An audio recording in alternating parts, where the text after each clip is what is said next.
Ito yung problema sa sa malakas na ulan at hangin mga kaagre, oh.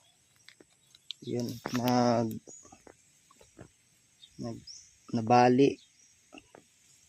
So sayang. So ito pa yung isa, oh, yung isang sanga niya. So ang lalaki kasi ng bunga. Ayan.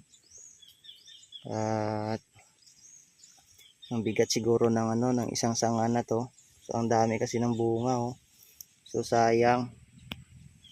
Sayang at nabali mga kaagre, no. So ayun nga, update ko lang sa inyo mga kaagre, ang daming bunga, daming nababali na nasanga. So ang daming bunga, oh. So harvesting ko to ngayon mga kaagre. Kasi nga parang araw-araw umuulan na dito. At lakas ng hangin. So meron dito na so ang dami kasi ng bunga. Yan, oh. Palain mo yan. So mga kalahating kilo siguro sa isang sanga lang. So ayun nga, update dito mga kaagre. So nilinisan ko na yung yung paligid ng dragon fruit at makapag-aabuno na ako dito. So ayan, yung sa mismong puno ng ng dragon fruit, ililinisan ko, no. At ang dito naman sa gitna ay nag-spray lang ako dito ng pamatay damo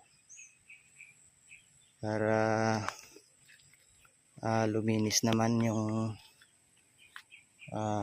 kanyang paligid.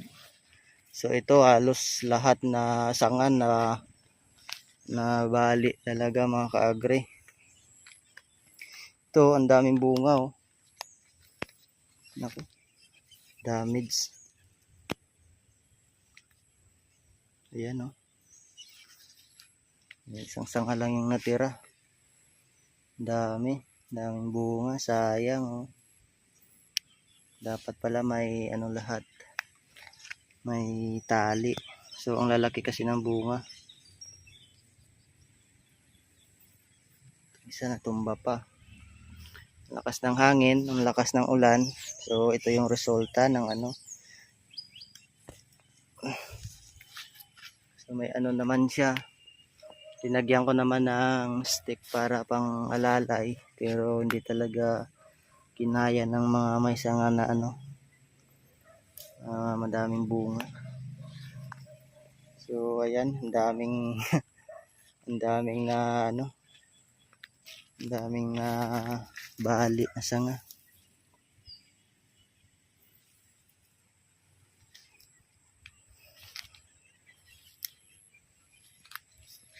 Ito,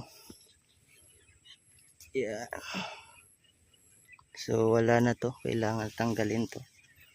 Yan mga kaagre, daming bunga, oh.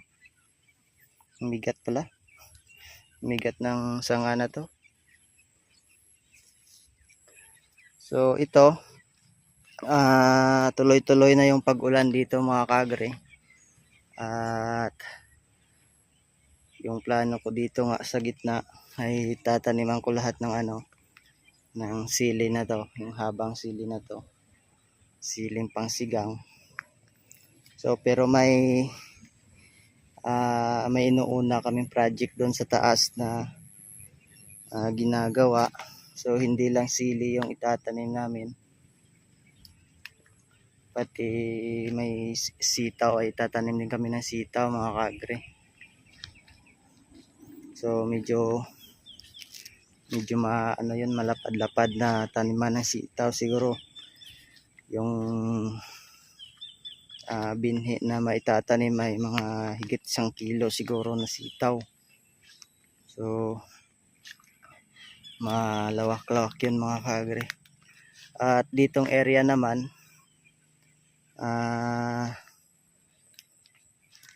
tataniman ko lahat ng sili to. Siguro yung maitatanim ko dito mga kulang-kulang 2,000 na puno rin. Kung tataniman ko lahat to, yung sa gitna.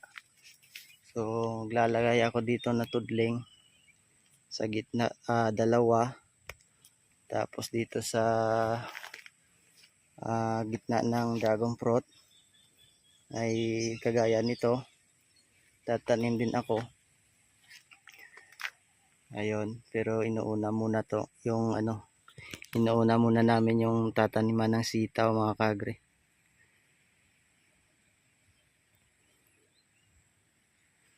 So nag-spray lang ako dito ng pamatay damo mga kaagri. Oh. So nung nakaraan ay ang kapal ng kapal ng damo. So ngayon okay na. At yung ibang dragon fruit ko dito ay nakalagpas na sa itaas. Ito mga kaagri. Oh. Yan. Lagpas na sa taas yung kanyang suloy, yung kanyang sanga. So mas maganda kung kung nakakapit talaga sa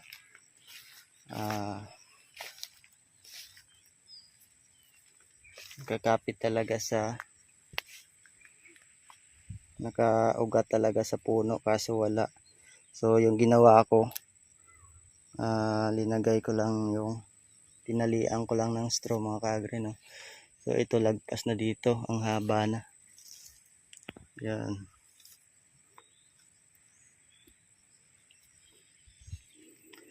So yun nga mga kaagre, ang tagal kong mag-update sa inyo. Marami nang ganap, marami nang nabubuong mga dito, ginagawa namin na paunti-unti na matatapos. Pero hindi pa talaga mapag-umpisahan na mapagsimula ng pagtanim, no. So dito lang muna yung ito na ginawa ko nga, na experience lang. So maganda naman yung resulta niya, pero marami pa talagang dapat na gagawin para hindi mangyari yung ganitong sakuna. Oh. So ang dami kasing bunga, dapat na agapan kaagad na talian, no. So okay lang yan, at harvestin naman. May buyer. So pangatlong harvest ko na to ngayon mga kaagre. Ito oh, kakaputol-putol. Pangatlong harvest ko na nito.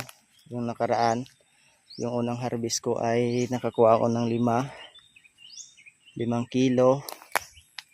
Tapos nung ipangalawa, nakakuha ako ng 7 kilo. So bali 12 kilos na lahat yung na harvest ko. At yung kuha naman ay 80 pesos po yung kilo ng siling pangsigang dito, yung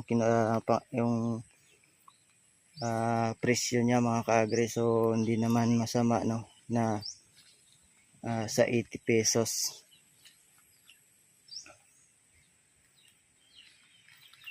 So maganda yung resulta niya. Lakas ng hangin eh, oh. Na pati yung stick ko na linagay ay tumba.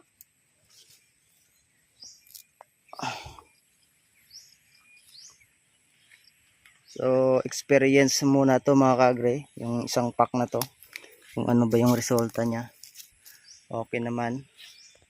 So tuloy-tuloy. Ito tuloy-tuloy ko na to mga kaagre. Kasi okay naman yung resulta ng pagtatanim ko, no. So ang dami pang sumusunod na na bunga, at tuloy-tuloy yung kanyang pamumulaklak. Ayun oh. Marami pang sumusunod na mga bunga. So hindi tumitigil.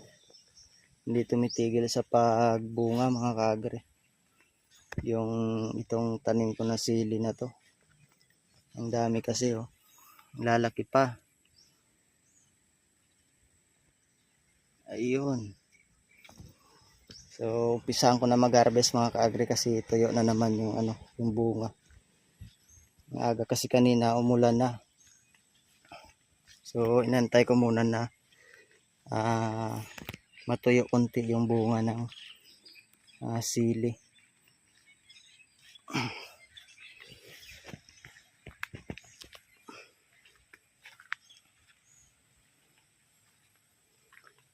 So hanggang dito na lang muna mga ka-agri, no? Update ko lang kayo. Maraming nasayang na sanga. So kung hindi sana ito nabali ay marami pang bulaklak at bunga na maipoproduce nito. So ayan, madaming nasayang. Pero okay lang yan, charge to experience yan mga ka-agri. So ito, para sa susunod sa pagtanim ay may alam na, no, na kung ano yung gagawin para hindi mangyari ito. So yung dito lang muna mga ka-agri at God bless po sa inyong lahat. So ito na mga ka-agri at nakapag-harvest na ako ng ng isang knit bag, no. So ito na yung na-harvest ko. So isang knit bag sa iisang linya pa lang. So yung sa gitna, itong sa gitna na linya at itong sa gilid ay hindi ko pa naharbisan. So dito pa lang ako nag-harvest sa isang linya na to. Nakakuha na ako ng isang knit bag mga ka-agri, no. So mamaya na naman. Sobrang init na kasi. Masakit na sa katawan mga ka-agri yung init. So mamayang hapon na naman tatapusin yung pag-harvest, no.